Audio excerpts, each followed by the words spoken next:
CultivatED Marketer, episode 27, Kim Clark, DEIB in Communications. Today, we talk with Kim Clark, renowned DEIB communication consultant and educator, about the effect our language has on behavior and outcomes within organizations. Hear how Kim breaks down conversation and demonstrates how the language we use matters.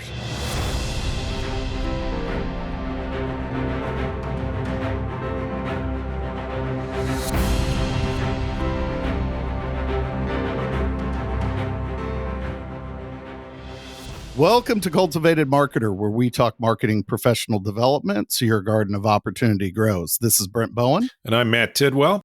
There's Matt. Good to hear Matt's voice and to see him tonight. So we had this wonderful conversation with Kim Clark about DEI. Yeah. So what was your, I mean, it was chock full of just so many insights. And Yeah. I know we discussed her model with her. We discussed maturation of applying that model within an organization. Yeah. What was your kind of takeaways from Well, that? first of all, yeah, absolutely. First of all, I was just really glad to get Kim on with us. She's kind of been making the rounds lately. She's really traveling around the country. She's got a new book with a unique title that the listeners will hear you mention in a couple different ways when we get to the episode. We'll leave that as a cliffhanger. But so she's an author. She's obviously a speaker. She's a teacher. She's actually been a college professor for quite some time. But yeah, you're right, Brent. Her sweet spot is DEIB, and I can't think of anybody better for us to really dig into that topic with on the show than Kim. I had heard Kim at World Conference this year in Toronto, IBC World Conference, and she had a very full packed session, rousing attendance, and it was great. But yeah, we covered a lot of territory with her. And it's always interesting to me when I love just kind of digging into this topic because I always learn something, right? And we spent a lot of time even just simple things, right? I mean, we talked a lot about inclusive language, which is so important. And so many of us, don't think about the language we use in our everyday communication, but a lot of that language has maybe historical background, things like that really should cause us to pause and think about it. And so I really enjoyed that part of the conversation. I don't know what your thoughts were there, but I'm glad we got into that. I did as well. I think the exploration and the conversation that we had around language being the precursor to behavior change. Yeah. And you hear the adage or the expression, talking the talk and walking the walk. But to me, it's the notion of talking the talk in order to walk. Right. And it's that was the impression. And that was kind of a light bulb moment for me around the impact and effect we can have as communicators to really drive behavior change through the language we use. And it's, it ended up reminding me of, you had that workshop for your students, and she ended up dissecting essentially an email and then walk through that same exercise with us in the conversation. And it makes you extremely mindful of the language choices we make and the effect that has on people, right? Or lack of effect it can have on people, because we use certain vernacular that people from other cultures or with different backgrounds may not even understand or appreciate. So it's exclusive, in the way it's used. So having that conversation and digging deep into that conversation was really cool to do it with her live, as opposed to just, hearing it as part of a classroom setting. Yeah, for sure. And we also talk about some great tools, right? She's developed a model that she uses with clients and companies, organizations, a lot of academic institutions that she's worked with. Yeah. So just I'm glad it was sort of hard to get that all in one episode, but I'm kind of glad we did, because everything wrapped up nicely there at the end. But we probably would have had enough to make that a two-parter, right? As we've done in the past. Yeah, she was extremely gracious with her time and gave us some extra time. And I think the model too, as we were exploring the model, I think my key insight in that and in what she was sharing with us was that the notion of within the model is this is not one size fits all for every organization. Yeah. I think that was the key takeaway for me there. Is it's not, the model's an approach, It's not a cookie cutter. And she kept talking about outcomes, right? And that every outcome could be different depending on the organization. It has to fit within the culture. And I think that makes the way she approaches and talks about her model and the outcomes in that way makes DEIB so much more accessible when you think about implementing it and the change effect that has to take place within an organization. Yeah, a lot of times it feels like a daunting challenge for organizations to take DEI to really grasp it and give it maximum effort. But she really does a good job through her model and just some of the other things we talked about, kind of breaking it down, making it actionable, keeping it outcome based. To your point, yeah, I know I'll never look at an email the same way again after, and I'll be much more careful with how I craft my email because like you and a lot of us, right? I was a corporate animal for years, and we get so ingrained in corporate speak and frankly, a lot of the corporate speak phrases that we use would not pass muster in her inclusive language test. And we kind of talk about some of those in the episode, so don't want to steal thunder there. But no, it was a great conversation. So glad that we got an opportunity to get Kim in. And I know folks will want to go check out her book. And just also, she's really everywhere online. If you're in the communications realm, with the work she's doing at IABC and all the other big organizations in our business, it can be hard to miss her because I can guarantee you she'll be on the speaker circuit for quite a while. She's that good. Yeah, she was amazing to talk to. For sure. Well, we had the opportunity to learn a few things from Kim in our conversation with her. I know there are some things locally that are going on too, where marketing and communication professionals here in the Midwest have an opportunity to learn and participate in some different discussions on some different topics. I know we've got one that's gone from high touch with DEIB probably to something that's a little bit more high tech. I know there's some things going on locally with KCIBC on the high tech space. Yeah, I just checked the website on this to see if there was a date. It doesn't look like there is now. So as we record this, in kind of right at the tail end of August there, you might want to check. But I know coming up very early this fall, IBC is going to bring back a speaker they had at KCIBC at their, here's talk about it all the time, their Business Communicators Summit that they had last year or earlier this year. And that's Dan Barker. Dan's a local guy and an AI expert. And so he spoke at BCS on AI and marketing, and I know that will be his topic again. And it was probably the most talked about session. But big shock, right? You were just talking about go to a conference and AI is on the schedule. I'm looking at agendas and like half the sessions these days are AI related, but for good reason, obviously.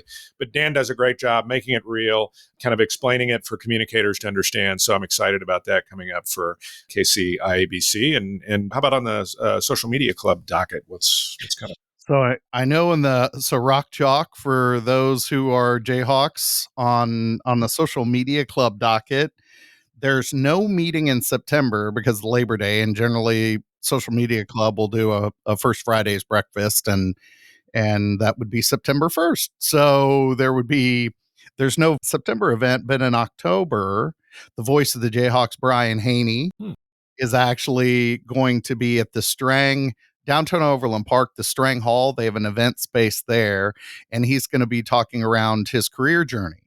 And we'll actually, I believe we'll be doing a book signing, but that would be Friday, October 6th is that event, their breakfast event for Social Media Club. Excellent. Some good stuff coming up. Yeah, some amazing stuff coming up. And as Matt mentioned with Kim, we're going to have a link in the show notes to her book and some of the other tools that she mentioned in the conversation. So if that's of interest to you, you don't feel like you have to scramble and take notes. Just go to the show notes and you'll be able to find links to her book as well as some of the other public tools that she has available to you. And with that, we're going to get out of the way and let you get into that conversation with Kim Clark.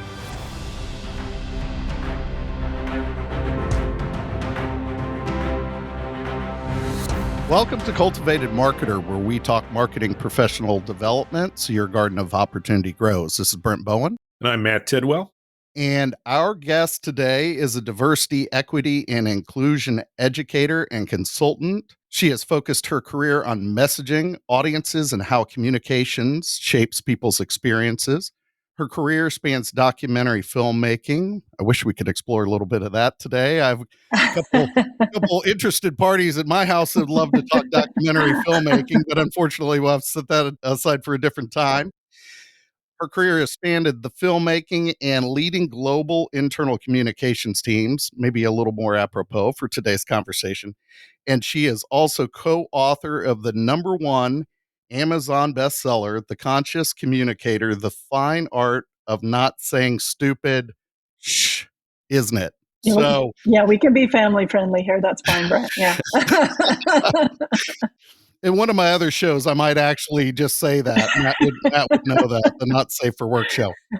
She is known for her ability to facilitate sensitive conversations, yet urgent in their manner and meaning, and generate meaningful progress in creating inclusive workplaces. We're thrilled to chat more with her about those topics now. Kim Clark, welcome to the show. It's really an honor to be here. Thank you both for having me. So excited to talk with you just around the whole DEI, and even it may even help folks with DEIB or DEIAB. But the I'm actually, as part of a nonprofit, went through some DEIAB, and it's often just level setting that as part of the conversation around the acronym and what each of those mean, and you might help with that. But the place I wanted to start was, I was reading a little bit before our conversation that it looks like 80% of corporations have some sort of policy initiative underway. So I feel like many communicators have at least received some sort of form of cursory training in DEI concepts, right? Once they go through that experience, so everything I've read seems to be they struggle with the after the awareness portion of that.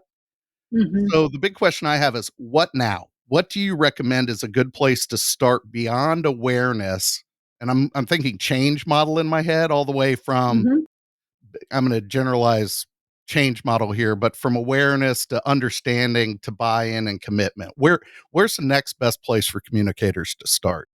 Well, there's a couple of things I'd like to offer. This is a great question. I've never been asked this question. Thank you so much for asking this question.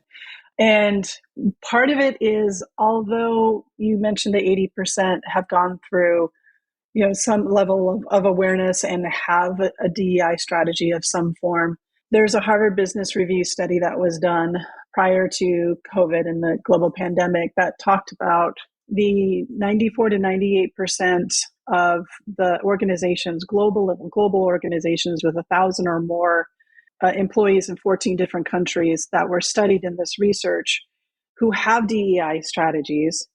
They asked the employees in those organizations, how have these DEI strategies impacted your day-to-day? How has it improved your day-to-day? And 75% of those employees that were responded in the research said, doesn't make a dang difference. It makes no difference whatsoever. So there's this beautiful branding, there's beautiful photography, and maybe some confetti cannons at a town hall or something, but it's not actually improving the day-to-day life of our employees. So I point to that to say, just because we have something written, it doesn't mean that it's actually making any kind of a difference. So awareness, I would say, there is that initial beginning stage of awareness. And in some organizations, we're still in the awareness at a deeper level, at a more meaningful level. This is where the communicators come in, because I'm a strong believer that DEI efforts in any organization cannot be successful without communicators truly understanding what DEI actually is. We have been unintentionally performative and very elementary in our understanding and experience in telling the story around DEI. So that has left the awareness not making that deeper shift into understanding. That's why I say I think we're still in awareness. We just need to go deeper in understanding of what the awareness is, because we have not told a compelling enough vision and story that is all inclusive of every employee to see their role and see how this work will benefit themselves. We have not done a good enough job with that yet. So we actually need to click into a level 2 of awareness to truly tell the accurate story of how DEI benefits everyone when we do it right. And we need to be telling that story from a place of outcomes and not activities. Then we can get to understanding. Boy, I love that, Kim. It certainly so rings true, right? And we have to be so careful. I think back to my corporate days of, you can slip into program of the month kind of mentality pretty darn quickly. And it just seemed to me, now I've been out of corporate for a while, but certainly in early days of DEI, it had that feel to it, which I think, to your point, just isn't very impactful. So that's great. And by the way, let me add my welcome. It's great to see you again. I think the last time we saw each other, we were at IABC's Terrific World Conference in Toronto, and we had, as I recall, a long kind of walk through the streets of Toronto to get to our dining round. That was our dining round. Brent's a dining round veteran. He knows what that's all about. But anyway, Kim, we had an inordinate transit time. Let's put it that way. So we had lots of time to catch up on Kim, and congratulations on the book and everything. Thank you. Yeah, at least you're walking in Toronto, which is, as I recall, is a lovely walk. So, beautiful maybe city. Long, lovely.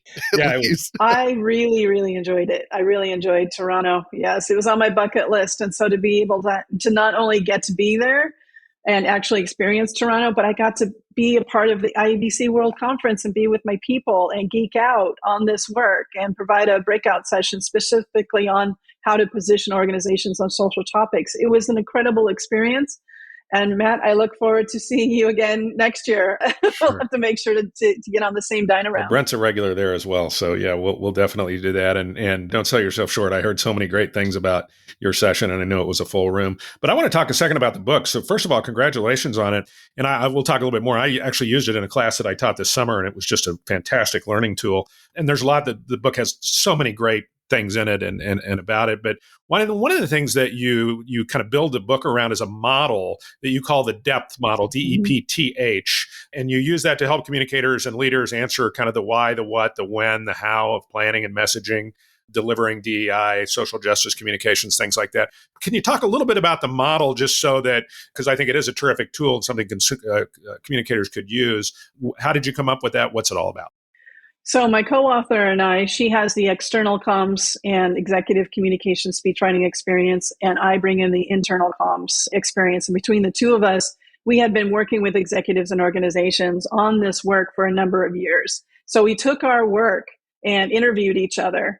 And one of the strengths of my co-author, Janet M. Stovall, is that she can build models. She can think in those kinds of systematic ways. And so she's like, we need a framework. And so it's built on these 5 pillars, but it's combined work of what we've been doing with clients and organizations, whether they're in-house or as consultants for a number of years. And it's based on DEPTH. So D is deliberate, being deliberate in our messaging. So that's the solve around a lot of our DEI commitment statements are quite vague. It has all the like I ran an experiment in ChatGPT. You saw this in my talk at IABC. I ran an experiment in ChatGPT, and I put in, write a company diversity statement. And in less than 30 seconds, I had 5 or 6 paragraphs of the kind of language that I commonly see in DEI commitment statements, annual reports that I review for clients. And in less than 30 seconds, it created this. Now, I know that our organizations and our comms people who have written these DEI commitment statements, where ChatGPT is pulling this content from the internet, it's out there enough that was its answer, right? That for them, in writing those commitment statements, it took 9 months, 27 rewrites, and a lot of frustration, right? And unfortunately, what we do is that we end up saying things that make us feel really good, but there's no teeth. There's no action behind it. It's not deliberate. It's like, we got to check the box kind of thing. So D is deliberate. E is educated. So oftentimes the impetus for me to write the book and reach out to Janet Stovall to co-author this book was the summer of 2020 after the murder of George Floyd. And I saw the black boxes going up on social media, making these statements of solidarity. And I started freaking out and reaching out to my client saying, please run it by me before you put this out, because you don't know what you're saying. It seems easy and quick that you're responding to white text on a black box. And then so many of them started to sound like each other. And it was keeping up with the Joneses again. And they were not They were not educated enough to understand what was trying to be expressed within those global protests and demonstrations. So to say this and then write a check, and then there have been reports since the summer of 2020 reporting on what the percentage of those who committed certain amount of money to organizations as a result of the summer of 2020, and how few actually have followed through with those commitments. So there's been a kind of a dismal report card of follow through, which is exactly what my concern was when it was happening. So we need to have historical and social context. We need to be educated and understand, what are we talking about? What is the context? What is the need here? And co-create this messaging with the audience we're talking about. We can no longer, put together a Pride Month and just, send out shirts that say love is love and think that's going to mean anything or protect me as a gay woman as I walk around in public. No, it's not. So we have to be educated of, why is there a Pride Month in the first place? Why is there a Black History Month in the first place? What is that? What is that demand? We've got a lot of supply, but what is that demand? And we're missing the demand part. So P, depth, DEPTH, P is purposeful. So a lot of our activities, because we haven't shifted to outcomes in most organizations, a lot of our activities around DEI are not anchored into the business. Now, Brent, Matt, you've seen the headlines of layoffs, the tremendous amount of layoffs over the last year of DEI positions. And there was such a huge influx of hiring DEI positions starting in the summer of 2020, right? But if those positions were not understood as outcomes and not anchored to the business's purpose, mission, vision, values, then it would seem to be not only performative, but something you could cut from the budget if things got rough. We've got tested with that over the last year, and that has proven to be true, that so many of these roles have been cut. And then, so there hasn't been a deeper understanding of how DEI is solutions, it's outcomes. It's not the problem to be solved. It's actually the catalyst to solve your business problems. So there's a lot of, paradigm shifts around understanding and telling that story of what DEI actually is. It has to happen, but it has to be tied, it has to be purposeful. T is tailored. So if you think of, those big, sweats that you wear, like the big, sweatshirt, the baggy sweats that you wear on Saturday morning, like that's kind of the one size fits all that we see a lot of messaging out there, kind of the copycat kind of messaging out there around International Women's Day or whatever it may be. Tailoring is that permission. It's my favorite part of the model. T is tailored. It is that, think of yourself in a tailored suit. Or, if you ever had a tailored shirt, how it fits to you. No one else can wear it. It's tailored to you. So nobody can wear it like you. No one can fit in it like you. So tailored is this permission that organizations need to realize that they have, that they don't have to do all the things, but they have to do their thing. That's what we're asking organizations to do. You don't have, there's a lot of inertia, there's a lot of fear, there's a lot of caution saying, we can't say something about everything. And I say, well, why not from an internal standpoint? External is a different strategy that, we need to be more broad, and there are ways that we can do this internally to support our employees and have their backs during different, situations. However, externally, we have to be very tailored to our core capabilities of what we do as an organization. Nobody else can do better than us. No one can touch us on this. And in the book, Janet tells a story around UPS and the vaccinations. So there was a committee that came together and said, what is our role in this? Janet led that conversation. What can we do to participate? Now, they're a transportation company. They can get the vaccines out. Like they can get it into neighborhoods and rural areas, and they can get it accessible. That is core to what they can do. Now, it also transcends any of the narrative, the rhetoric around vaccinations, the COVID, all that kind of stuff, but they are tying it to their core capability and saying, this is what we can do that has a meaningful impact, right? So it's a strong story for comms people as well. And then H is that habitual. So we are not just talking about gay people in June. We are not recording this in June, and I'm still gay. Newsflash. So having that consistency and setting up those proof points. So we are not just doing it when it's flavor of the month or a disability awareness days or whatever it may be, that we are consistent, and we are also recognizing intersectional topics and identities and storytelling. So that's the model.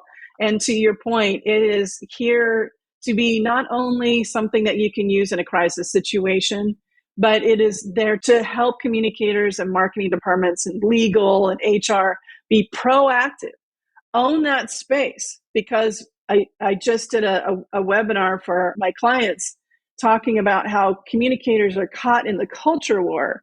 And I shared 3 themes that I am seeing going on. And the very first one I talked about is that we are vulnerable because we've allowed a void. We've allowed rhetoric and other points of view on the outside of our organizations to take over the conversation, and there's employee division in our organizations now. That's because we didn't have the depth, not to play on the words of the model, but the depth of the conversation that I was speaking to earlier. We were just too surface level, and we didn't own our position because we haven't taken the time to have those introspective, meaningful conversations at the highest levels in a cross-functional way, like I mentioned, HR, legal, marketing, comms, and the C-suite, to say, this is our piece. This is what we can do. And this is, that's the external standpoint. So there's a lot of room given what the core capabilities of an organization is. But first and foremost, the depth model is very clear that it gives organizations permission to let go of that paradigm that they have to do all the things and have to have something to say externally about everything. And we're saying, no, don't do all the things, because you're actually ending up not doing anything. Yeah. And so what we want you to do is to do your thing. Yeah. Well, I love the model. And I think you're right. It's a great blueprint. It's kind of how I look at it for an organization that, it's the kinds of things that you need to have in your mindset if you're truly going to have effective DEIB policies and things like that. So, and just overall program. So I think it's great. And I'm glad you mentioned I was just listening, IABC is getting ready to do some work with, or we're exploring doing some work with USC, and they do their terrific, the Annenberg School does a really tremendous annual report. And one of the big conclusions of that report is just how you mentioned stuck in the middle of the culture wars and having to try to negotiate that. So I'm just so excited to read that. But anyway, just a quick aside. Well, this was great, because I was going to ask you about what are the kind of the barriers for communicators and communications organizations to adopt, kind of adapting a solid DEI, but you really covered all those because they're really in the model, right? Do the model, don't not do the model. They are. It releases all those. Yeah. Yeah, it really gets you through the obstacles and the inertia, the resistance, the hesitancy. It works with the momentum of the organization. We're not asking organizations to be something that they're not. Right. It's taking the strength of the organizations to be just do their part. That's all. Because collectively, once everybody's doing their part, then we'll take care of all the things. That's how it works. And don't try to be something you're not. And some of that speaks to tailored and things like that. No, I love that. Absolutely. But I promised that I was going to mention to you that I did use your book a bit in my class this summer. And it's kind of what spurred my idea was you had done a session with IAB's Education SIG, special interest group, maybe a couple of months before World Conference. And one of the lively exchanges that we had in that was you do such a terrific job around this aspect of what is effective inclusive communication. Right. And you ran that group through an exercise where I think we looked at a typical corporate speak email and all of the various, kinds of, we had blacklisted in there. I think we had grandfathered in there. And so I decided to share that with my class, who are young professionals, right? things like powwow were in there. We were seeing too. And I thought, this might really resonate with my 24-year-olds who are working professionals taking their master's degree. And boy, did it, because I threw that out on a discussion board and just asked people to, hey, go through your last 3 or 4 corporate communications at your organizations and put on discussion board examples. And I was just blown away. There were all sorts of, I'll have to share that with you because you would love it. And not just, That'd be super interesting. not just the verbal examples, which I thought they might come up with because we've all seen those on websites that are poorly done and things like that, but just the way they would dig into emails and really start pulling them apart, kind of like you did with. So I guess there's not really a question in there other than to say, I do know that you advocate organizations doing something called an inclusive communications guide. Some people may not be aware of what that is, but it really, that's what takes that concept and kind of embodies it. And so maybe if you could talk just a little bit about that. Yeah, absolutely.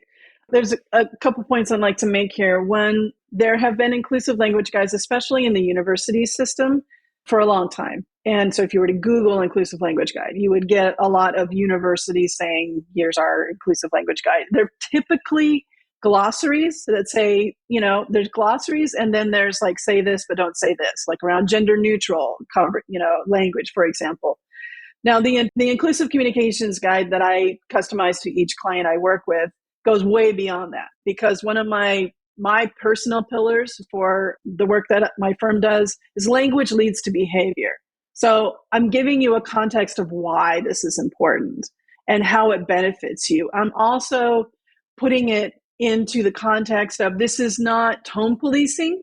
This is not political correctness, because that has a very external like rules and regulations vibe to it. Like, you have to say it this way, and somebody else is making you do something. That's not what we're trying to do here. We're working with you, with where you are, how much have you been exposed to, how much do you understand, and taking that desire to want to respectfully communicate with other people who are different from you, especially. So we're giving you those tools. How many people have we run into saying, I don't want to say the wrong thing, and they end up saying nothing, or, it's just like a weird vibe in the meeting room, right? And, if there's a multiple racial diversity in a room or something, it's like, oh, I can't say anything. Or men with women, worried about that whole relationship using language. And so this just builds your confidence. It gives you guidance. And it becomes a social agreement for 2 particular reasons. One, just talking to each other as colleagues. So the inclusive communications guide is that intrinsic inside out, whereas political correctness is more of that outside in. We're just wanting to take your desire to say the right thing and to respectfully address your colleagues or customers, using the tools and giving you what you need, those resources and that support.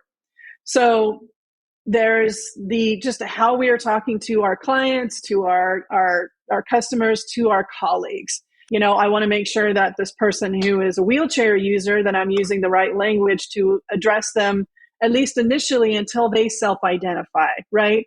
And some people will self-identify and some people won't. So how do I respectfully address this population, this group of customers, these colleagues, et cetera? So there's that social agreement of like, this is how we're going to talk to each other, because we're tying it to our company value of respect or whatever it may be. It's tied to your company values and it's tied to your DEI strategy, and your DEI strategy is tied to your business strategy, right?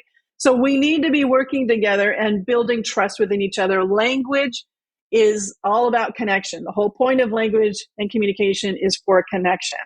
So that's one social agreement. The next agreement is with the marketing, sales, product documentation, obviously communications. Anyone who's content creators for an organization, whether it's internal or external, visual or copy, this is your accountability buddy where you can go and check it out, because it's not just formulaic of like, here is everything, and it's not exhaustive. It's not possible.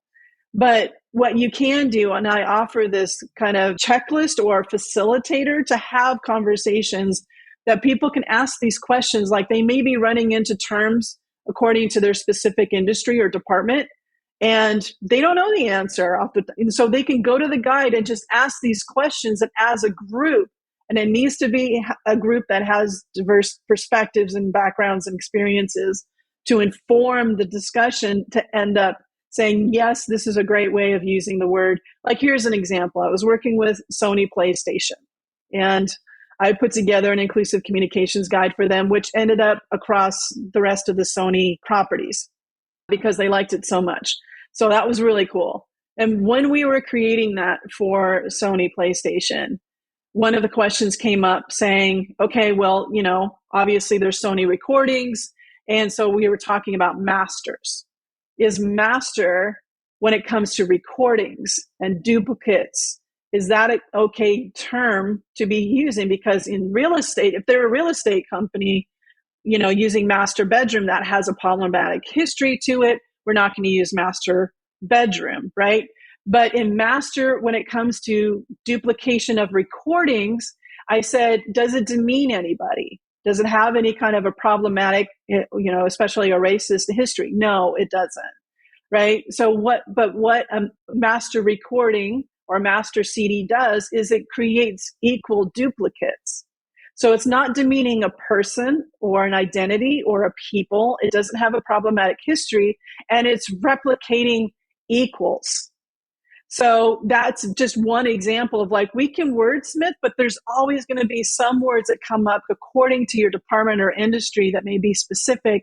But this inclusive communications guide gives you the questions to have those conversations, and that builds trust, that builds a learning environment. And we want that because, we did not have these kind of conversations prior to 2020. Let's be honest.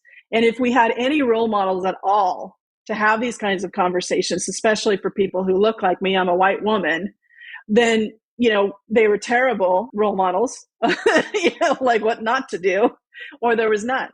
So we really lack positive role models on how to have these conversations in the workplace. So this is a brand new skill, moving forward, and how we communicate with each other. And a custom inclusive communications guide can really facilitate that momentum. And to your earlier point, Brent, going from awareness to understanding and leveraging language as a unifying factor.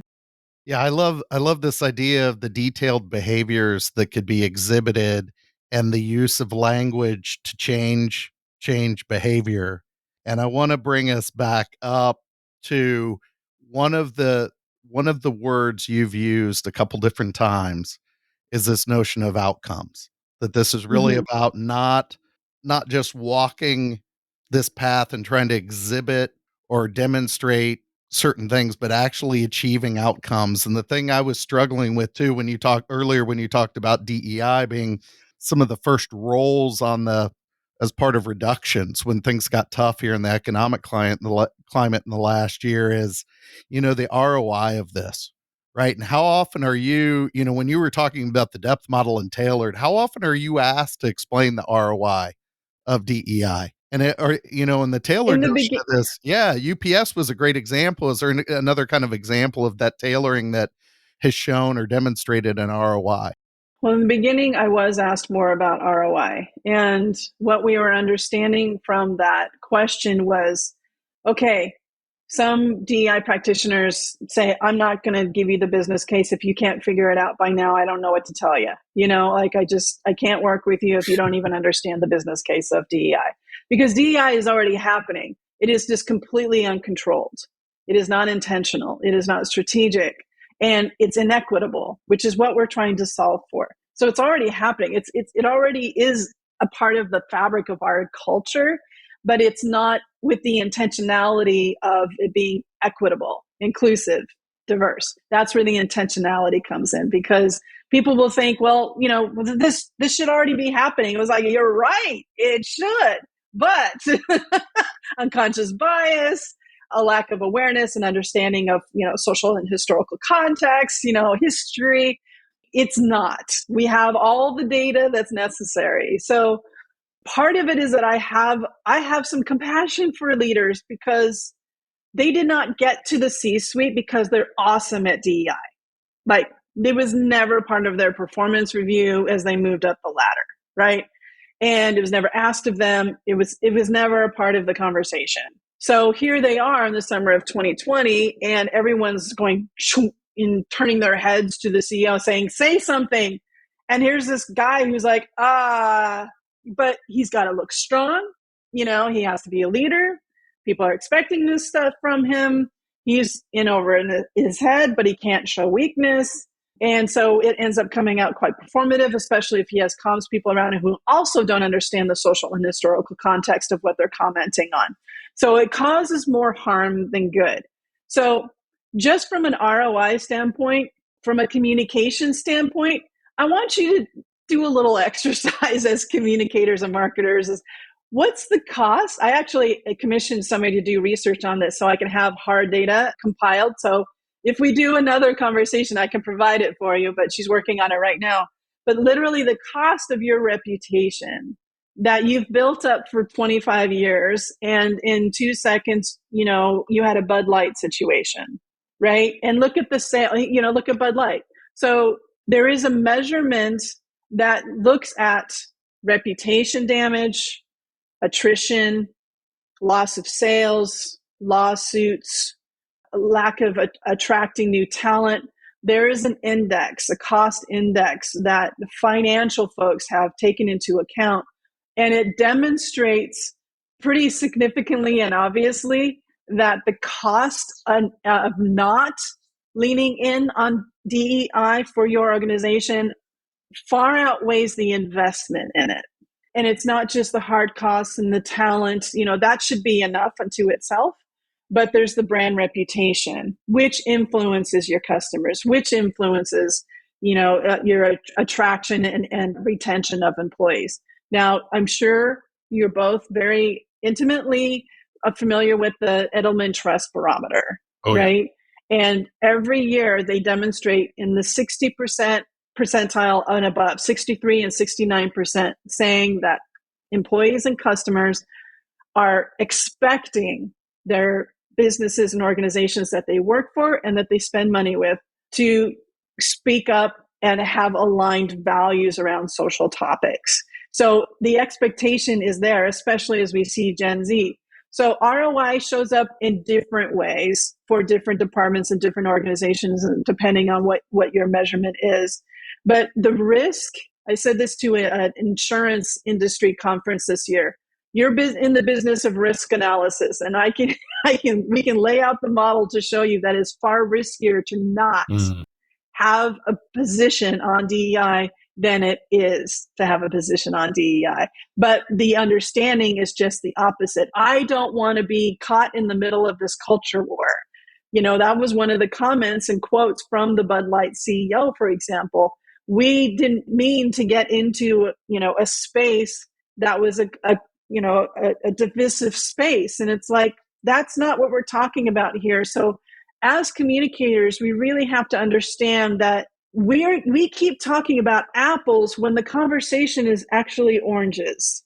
So we have to be very listen oriented to understand what is actually being asked of us as organizations, so we can communicate on the same plane, on the same level. And so we keep thinking that we want things differently, and if we just said these things and let the news cycle run out, then we'll be able to but that's not controlling the narrative that is required of us today. It's very reactionary. Yes, we have to evolve and own our narrative proactively, and that's what the depth model offers organizations. So when the conversation is actually oranges, you can actually talk oranges and stop talking apples. Which is the goal. I really appreciate you covering both the top line and bottom line component of that, from both the consumer model of it, and Gen Z, as well as I remember when I worked in financial services and we would talk to the attorneys, and they said every time I have to answer an email about a potential lawsuit, it immediately costs the organization $10,000. Mm-hmm. Right? Mm-hmm. And we magically have money for that, Brent. And that's what's confusing to me, is that we have money for litigation. Mm-hmm. And legal's not going to give up that. They're not going to give up that budget. But could we work with legal as communicators to be proactive in prevention and proactive strategy around DEI so we can use that money in legal differently than being reactionary, trying to handle collateral damage and brand reputation, all crisis comms. We can actually get ahead of this. Like what Target went through, there was no reason for them to go through what they went through if they had the right people around the table and the decision makers listened to those people around the table or were in those positions of decision making themselves. Like, what I'm doing right now, I know you can't see on audio, but I'm licking my finger and holding it up to test the wind. Like I could have told you what was going to happen with that display in the South and in other locations as well in the United States. And they had an opportunity to, even through all of that, when they sent out that communication saying that we still stand with the LGBTQ plus community, where we're also going to protect our employees from harassment and vandalization and all that kind of stuff. What they should have done in that moment was say, wow, we just experienced what the day in the life is for someone who is part of the LGBTQ plus community. We go through harassment. We go through bodily vandalism, right? They have lived the experience at a very minimal level compared to people who are transgender, people of color, for example. The level of, the murder rate of trans women of color, for example, is completely unacceptable. So they could have used that moment as education to say, this is the daily experience of the very community we're trying to support. So we're doubling down. And it's not just about merchandise, so they could have used that opportunity. And so it's that level of awareness and helping people understand that there is an impact to our communications that is not being utilized right now. That's great. I love that. I love that story, Kim, for sure. And I know we want to be respectful of your time. And this has just been exactly what we were looking for and why I wanted to try to get you on our show as quickly as we could. I'm glad we could put it together. But maybe we'll just close with, what have you found? What's encouraging you? What's on the horizon, or what are you seeing now that's encouraging you about the state of DEI and communications practices? Or if nothing is encouraging you, it's fine to say that as well. But what? Do a little forecasting here. What's encouraging? I am a perpetual optimist, Matt. It's in my nature. I can't help it. I am very hopeful. I'm also a realist, and I understand that it's going to get worse before it gets better. So progress is not linear. As much as many of us would like it to be, it's not. If you look through the ages or since the civil rights era, all the different movements, it's been more of a spiral. So it goes forward and then it comes back, but then it goes forward again, but at another level. We're doing things differently. Some things are the same, but we're trying to handle them differently. But there is repeated patterns for sure that we're still dealing with. However, so you have the summer of 2020, and then you have the pushback, and we're going to round the corner. Like I said, it's going to get worse before it gets better, but it's part of the process. And when you understand that, you can feel less frustrated. But what we're trying to do here is while we know that we're going to turn the corner, and the goal is to take more people with us as we move forward, people who have felt not a part of the work, left out, we've created, as communicators, unintentionally, we've created a remarginalization, especially of people who hold power in our organizations, whether it's, budgets, money, teams, decision-making, visibility, whatever it is. We've left them out of this work. We have to incorporate them into this work because they are part of the work, because it's true, it's accurate. So we want to take more people with us. So I know that we're going to turn this corner. And what I do with organizations is lay that groundwork.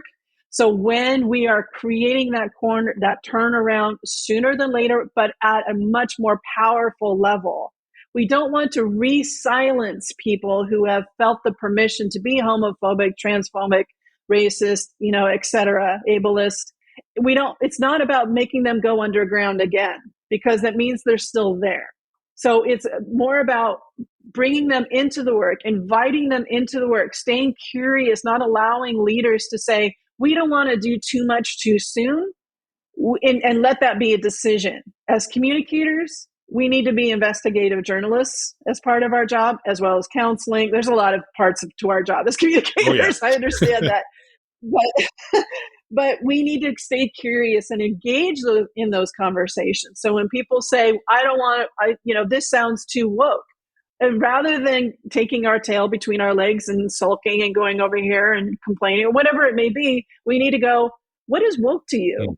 Like, engage in conversation, not to trap anybody, but genuine curiosity. There's a need that's trying to be expressed here that we need to listen to and learn from and take into account and fold it into the work. So that's all to say, I am seeing this, and I am seeing interest. I am seeing appetite. I am seeing need in the C-suite. When I talk to C-suite people one-on-one in my coaching sessions, they are on board.